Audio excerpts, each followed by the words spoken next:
il se passe quelque chose. Là, maintenant, et vous l'ignorez probablement. Chaque jour, vous vous sentez un peu plus perdu, un peu plus désorienté. Chaque conversation vous laisse avec cette étrange sensation, ce doute lancinant d'avoir peut-être mal interprété, mal compris, mal remémoré. Et le pire, le vraiment terrible, c'est que vous commencez à vous demander si le problème, ce n'est pas vous. Carl Jung a passé des décennies à étudier ce phénomène. Il l'a appelé la colonisation psychique, et ce qu'il a découvert est absolument terrifiant. Parce que le gaslighting le plus pernicieux, le plus dangereux, n'est pas celui qui est évident, celui qui vous fait hurler de frustration, non, c'est celui que vous ne voyez même pas, c'est l'invisible. Aujourd'hui, vous allez apprendre à le détecter. Et quand vous aurez terminé cette vidéo, vous comprendrez pourquoi vous vous êtes senti si perdu. Non, vous n'êtes pas fou. On vous le fait croire. Mais avant de commencer, il faut que vous compreniez une chose fondamentale. Le gaslighting invisible fonctionne précisément parce qu'il paraît normal, parce qu'il se déguise en préoccupation, en amour, en bonnes intentions, et parce qu'il attaque la base, même de votre réalité. Jung l'expliquait ainsi. Quand quelqu'un distord systématiquement votre perception de la réalité, il ne fait pas que vous embrouiller, il vous colonise, il occupe votre esprit, comme un territoire conquis, et lentement, insidieusement, sans que vous vous en rendiez compte, vous commencez à voir le monde avec ses yeux, au lieu des vôtres. La victime de manipulation, invisible, ne sait pas qu'elle est une victime. C'est ça, le plan parfait. Et c'est pourquoi tant de personnes passent des années piégées dans ce cercle vicieux, sans pouvoir nommer ce qui leur arrive. Mais vous ne serez plus l'une d'elles. Parce qu'aujourd'hui, je vais vous montrer les 6 formes invisibles de gaslighting que Jung a identifiées. Et chacune d'entre elles va enfin donner un sens à de nombreuses situations de votre vie. Forme numéro 1. La redéfinition constante de la réalité. C'est subtil, mais dévastateur. On ne vous dit pas directement que vous avez tort. Non, on redéfinit simplement ce qui s'est passé, d'une manière qui vous laisse complètement déstabilisé. Je n'ai jamais dit ça. Ce que j'ai dit, c'était différent. Tu as mal interprété. Tu te souviens mal. Ce n'est pas du tout ce qui s'est passé. Ça vous dit quelque chose.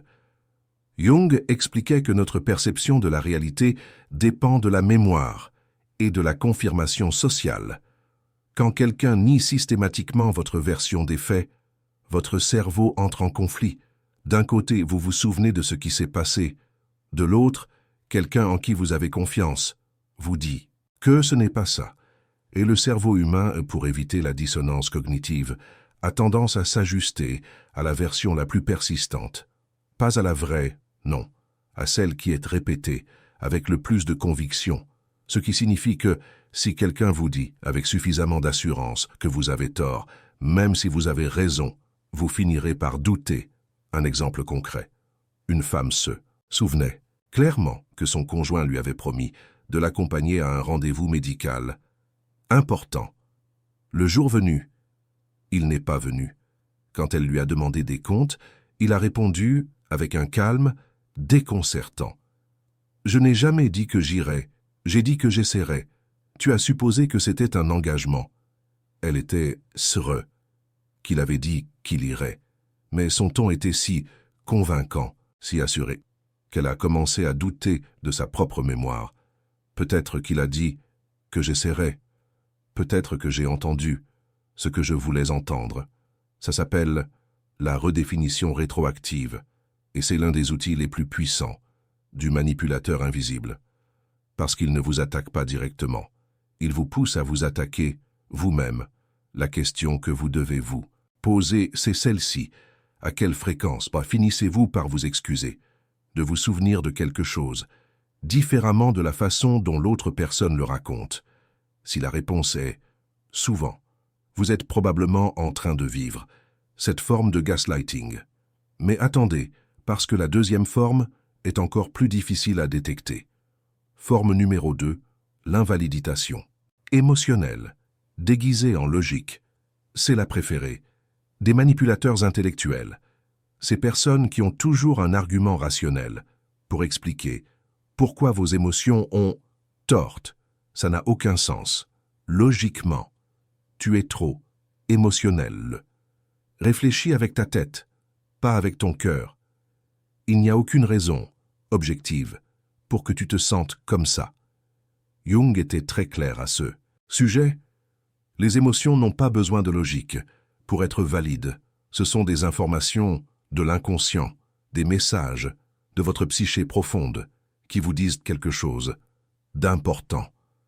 Quand quelqu'un écarte systématiquement vos émotions parce qu'elles ne sont pas logiques, il ne vous aide pas à mieux réfléchir, il vous déconnecte de votre propre sagesse intérieure. Et c'est exactement ce que le manipulateur veut, parce qu'une personne déconnectée de ses émotions est une personne qui ne peut plus faire confiance à ses propres alarmes internes. Jung appelait ça la fonction sentiment. C'est l'une des 4 fonctions psychologiques de base. Et quand vous la réduisez au silence, vous perdez la capacité de discerner ce qui vous fait du bien et ce qui vous fait du mal. Imaginez ceci. Vous ressentez un malaise profond après chaque interaction avec quelqu'un. Vous ne savez pas pourquoi, mais quelque chose cloche. Quand vous essayez de l'expliquer, l'autre personne vous dit qu'il n'y a aucune raison objective à ce malaise, que tout va bien, que vous êtes probablement stressé par autre chose, et vous, parce que vous ne pouvez pas articuler exactement ce qui ne va pas, vous finissez par la croire. Mais Jung a dit une chose, que nous devons toujours garder à l'esprit. Votre inconscient voit des choses que votre esprit conscient ne peut pas encore nommer. Ce malaise n'est pas de l'irrationalité, c'est votre psyché qui essaie de vous protéger. Chaque fois que quelqu'un écarte vos émotions parce qu'elles ne sont pas logiques, il attaque votre système de protection interne. Et ce n'est pas de la bienveillance, c'est du sabotage psychologique. La 3e forme va vous amener à remettre en question beaucoup de vos relations. Forme numéro 3, la normalisation du comportement nuisible. Ça fonctionne comme ça, le gaslighter fait quelque chose qui vous blesse, vous réagissez. Et alors, il vous fait sentir que votre réaction est exagérée parce que ce qu'il a fait est parfaitement normal. Tout le monde fait ça. Tu es trop sensible. Dans toutes les relations, il y a des conflits. Tu ne peux pas t'attendre à ce qu'il, elle, soit parfait. Tu exagères. Jung a identifié ce schéma comme une façon de manipuler les cadres de référence. La réalité n'existe pas dans le vide. Elle existe en comparaison avec d'autres choses.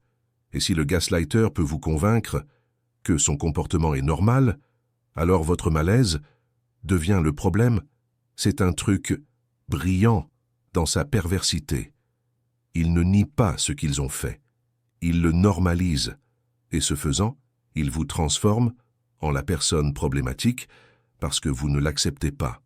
Un exemple dévastateur.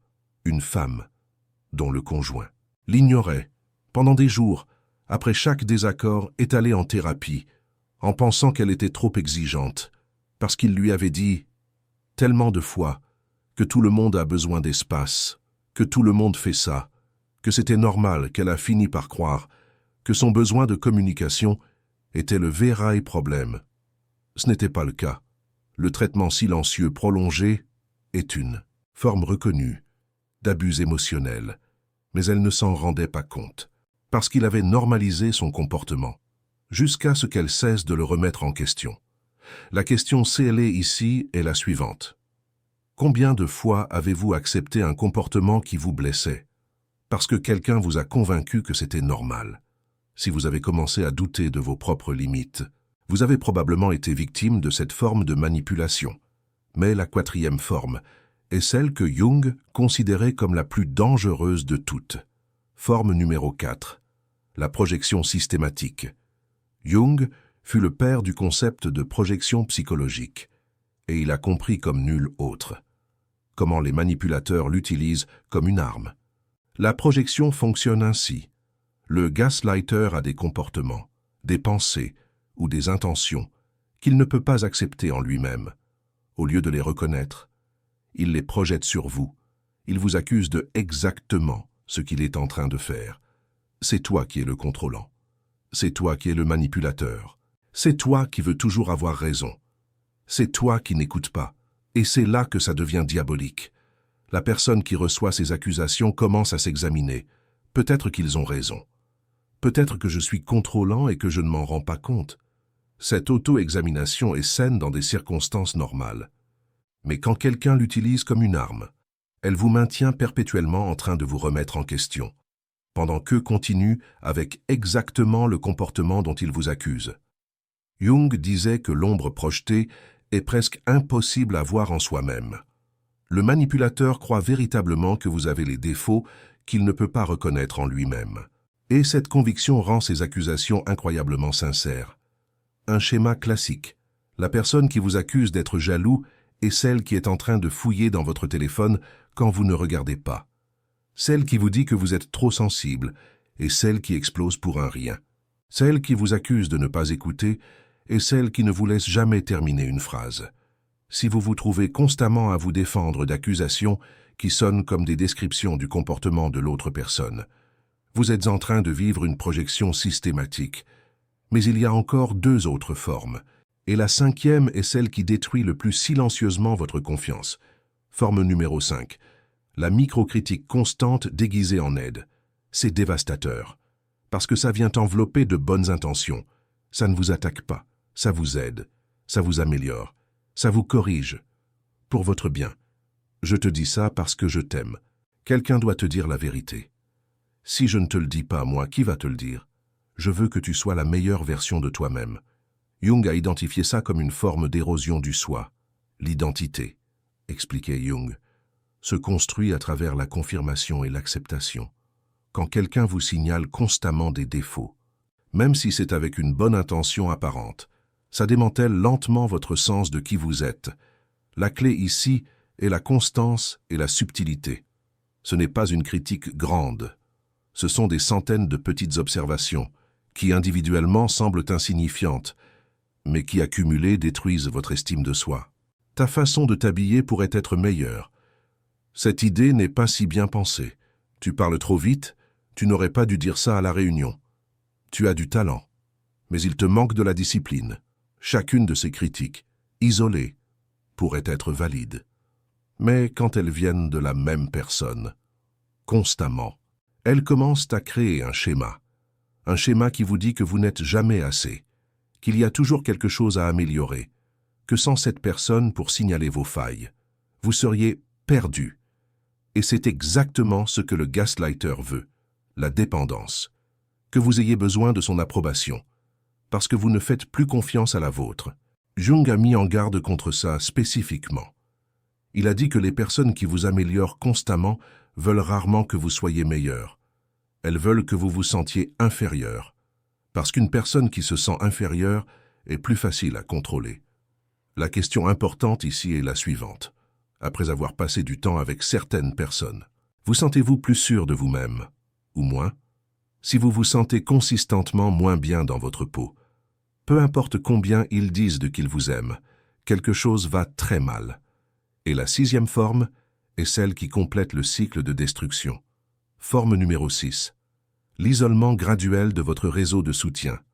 C'est le coup de grâce, et c'est tellement lent, tellement subtil, que quand vous le remarquez, vous êtes déjà complètement seul. Le gaslighter invisible ne vous interdit pas de voir vos amis. Il ne vous dit pas de couper les ponts avec votre famille. Ce serait trop évident. Au lieu de ça, il fait quelque chose de beaucoup plus efficace. Il vous fait choisir de vous éloigner d'eux volontairement. Plusieurs tactiques fonctionnent simultanément. Premièrement, il critique subtilement les personnes proches de vous. Ta copine Sophie te met toujours dans des problèmes. Ton frère Jean-Pierre ne t'a jamais vraiment soutenu. Tes parents ne te comprennent pas comme moi. Ensuite, il crée des situations où vous devez choisir entre lui et les autres. Juste quand vous avez des plans, il a une crise. Chaque fois que quelqu'un vous invite, il a une raison pour laquelle vous ne devriez pas y aller. Avec le temps, vous arrêtez simplement de faire des plans, parce que ça ne vaut pas la peine du conflit. Et finalement, quand vous êtes déjà isolé. Il devient votre unique source de validation. Et une personne qui dépend d'une seule personne pour valider sa réalité est une personne complètement vulnérable. Jung a appelé ça la rupture de la participation mystique. C'est le processus par lequel nous nous déconnectons du réseau collectif qui nous soutient psychologiquement. Les êtres humains ont besoin de multiples perspectives pour maintenir leur équilibre. Quand vous n'avez qu'une seule perspective, celle du gaslighter, vous perdez la capacité de comparer. Et c'est exactement le piège. Quand vous racontez à quelqu'un ce qui se passe, le gaslighter a déjà planté des graines de doute dans votre tête. Peut-être que ta copine ne comprendra pas. Peut-être que ta famille a toujours été dramatique. Peut-être que tu exagères et que tu ne fais que les inquiéter. Alors vous restez silencieux. Et l'isolement est complet. Le signe le plus clair de cette forme de gaslighting est simple. Regardez votre cercle social maintenant, comparé à il y a 3 ans. S'il s'est réduit dramatiquement, et si la personne avec qui vous passez le plus de temps est aussi celle qui vous fait vous sentir le plus confus, ce n'est pas une coïncidence.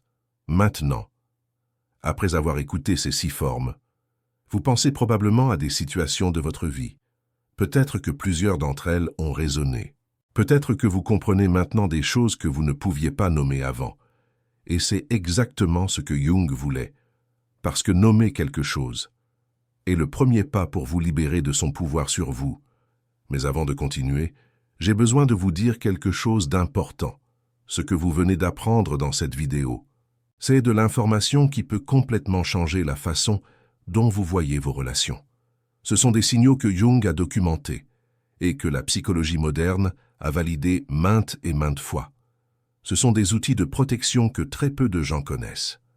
Si ce type de contenu vous a aidé, si vous sentez que vous comprenez enfin des schémas qui vous confondaient, le bouton Super Thanks est juste en dessous de cette vidéo.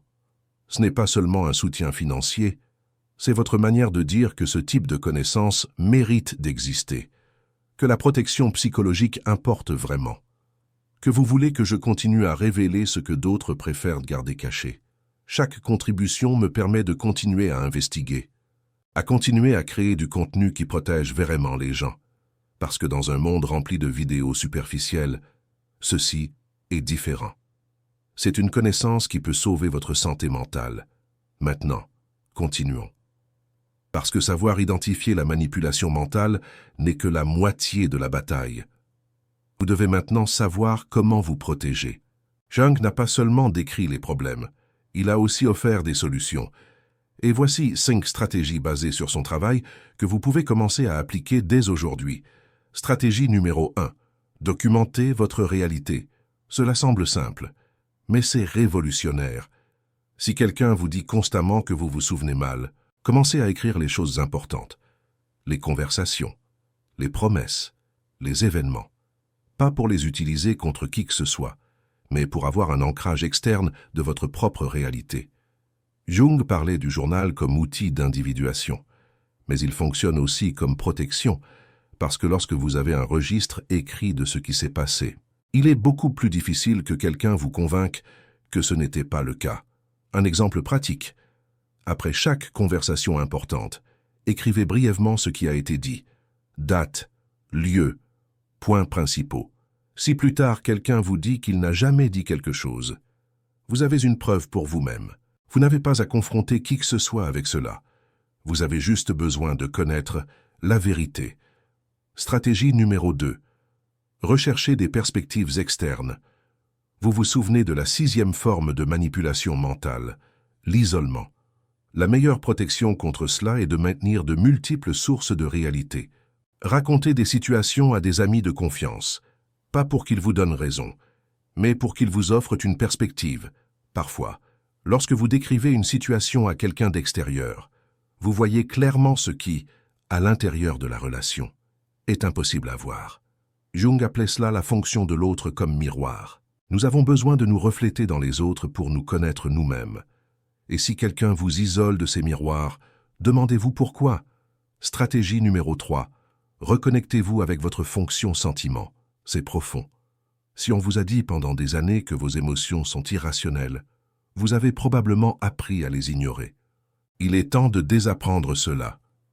Votre corps sait des choses que votre esprit ne peut pas articuler. Cette tension dans l'estomac lorsque vous parlez à certaines personnes. Ce nœud dans la gorge après certaines conversations. Ces envies de pleurer que vous ne pouvez pas expliquer. Tout cela est de l'information. Jung a dit que l'inconscient parle à travers le corps. Commencez à l'écouter à nouveau. Lorsque vous ressentez un malaise, ne le rejetez pas. Demandez-lui ce qu'il essaie de vous dire. Stratégie numéro 4. Établissez des limites sans justification. C'est difficile, mais essentiel. Le manipulateur invisible vous a entraîné à expliquer, justifier et défendre chaque limite que vous posez. Et ensuite, il utilise ces explications pour trouver des failles, pour vous convaincre que votre limite n'a pas de sens. La solution est radicale. Arrêtez d'expliquer. Je ne veux pas faire ça. Pourquoi pas? Parce que je ne veux pas. Fin de la conversation. Jung parlait du soi comme centre de la psyché, le noyau qui n'a pas besoin de permission externe pour exister. Lorsque vous cessez de justifier vos limites, vous agissez depuis ce centre. Et cela est profondément perturbateur pour le manipulateur, parce qu'il n'a rien à argumenter. Stratégie numéro 5. Consultez un professionnel. Ce n'est pas de la faiblesse, c'est de la sagesse. La manipulation mentale invisible peut causer des dommages psychologiques réels. Anxiété, dépression, dissociation, problèmes de mémoire. Ces choses sont sérieuses et méritent une attention professionnelle. Jung lui-même croyait profondément en la thérapie. Il disait que nous avons tous besoin d'un témoin pour notre processus interne. Quelqu'un qui n'a aucun intérêt à maintenir la distorsion de votre réalité. Quelqu'un qui vous aide à reconstruire votre perception endommagée. Si vous avez reconnu de multiples formes de manipulation mentale dans votre vie, envisagez sérieusement de parler avec un thérapeute. Pas parce que vous êtes fou, mais parce que quelqu'un vous a fait croire que vous l'étiez, et vous avez besoin d'aide pour défaire ce dommage. Maintenant, il y a quelque chose d'autre que Jung a souligné et que je veux que vous vous rappeliez. La manipulation mentale invisible ne vient pas toujours de personnes mal intentionnées. Parfois, elle vient de personnes qui croient sincèrement qu'elles ont raison, qui pensent vraiment qu'elles vous aident, qui n'ont aucune idée du dommage qu'elles causent. Cela ne les exonère pas. Le dommage est réel indépendamment de l'intention. Mais cela aide à comprendre pourquoi il est si difficile de confronter un manipulateur. Parce que, souvent, ils ne voient pas ce qu'ils font. Jung a dit que l'ombre inconsciente est la plus dangereuse. La personne qui vous blesse sans savoir qu'elle vous blesse est presque impossible à atteindre avec la logique. Parce que, dans sa réalité, elle n'a rien fait de mal. Et cela nous amène au point final. La décision la plus importante que vous pouvez prendre. Maintenant que vous savez identifier la manipulation mentale invisible, vous avez 2 chemins. Le premier est d'essayer de changer la personne qui vous l'a fait, de lui expliquer, de lui montrer, de la convaincre qu'elle vous blesse. Jung a mis en garde contre cela. Il a dit que vous ne pouvez pas rendre conscient chez un autre ce qu'il ne veut pas voir. Vous pouvez parler pendant des années, et rien ne changera si l'autre personne n'est pas prête à ce niveau d'auto-examen. Le deuxième chemin est plus difficile, mais plus efficace. Vous changez vous-même. Devenir immunisé contre la manipulation mentale ne signifie pas que personne n'essaiera de vous la faire. Cela signifie que, lorsqu'ils essaieront, cela ne fonctionnera pas.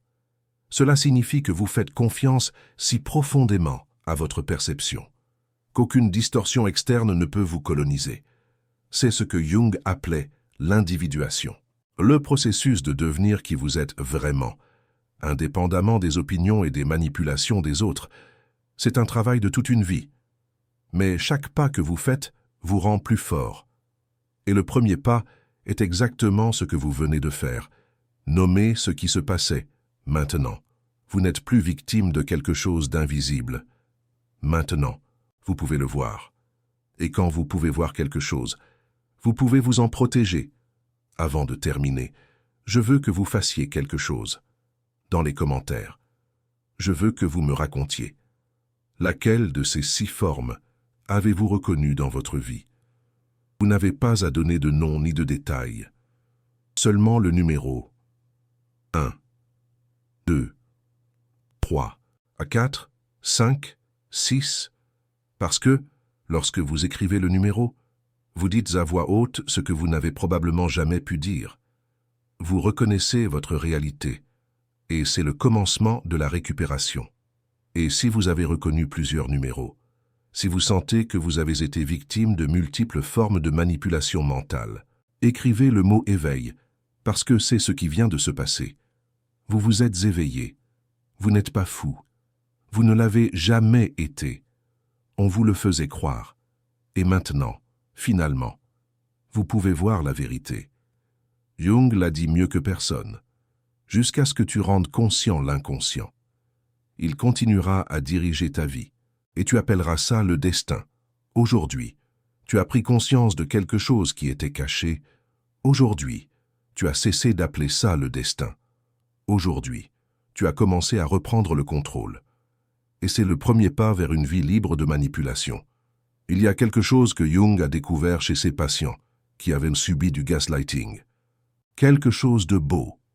Quand ils brisaient enfin le sort, quand ils cessaient de douter d'eux-mêmes, ils expérimentaient quelque chose qu'il appelait une renaissance psychique. Ils ne se contentaient pas de se remettre. Ils devenaient plus forts qu'avant. La blessure se convertissait en sagesse. Ils développaient une intuition presque surnaturelle pour détecter la manipulation. Ils pouvaient la sentir dès la première conversation, dès le premier mensonge subtil, dès la première tentative de distorsion. Ce qui était autrefois leur vulnérabilité se convertissait en leur plus grande force. Voilà ce qui t'attend de l'autre côté de ce processus. Pas seulement récupérer ce que tu as perdu, mais gagner quelque chose que tu n'as jamais eu. Une confiance en toi-même que personne ne peut toucher. Une clarté mentale qu'aucun manipulateur ne peut obscurcir. Jung appelait ça la perle qui se forme à l'intérieur de l'huître. La pression qui croyait te détruire a en réalité créé quelque chose de précieux. Alors, ne regrette pas le temps perdu. Ne te blâme pas de ne pas l'avoir vu avant.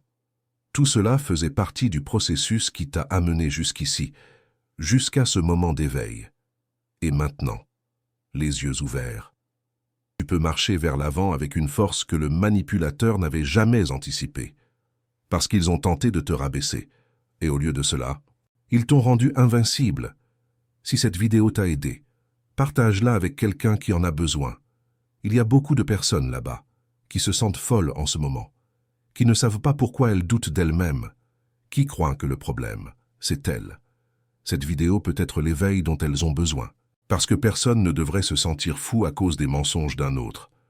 Personne ne devrait perdre des années de sa vie à croire que le problème, c'est son esprit. Personne ne devrait se réveiller chaque jour en se sentant défectueux, brisé, insuffisant. Pas quand la vérité est que quelqu'un d'autre a planté ces idées-là. Et maintenant que tu le sais, tu as le pouvoir de changer ça.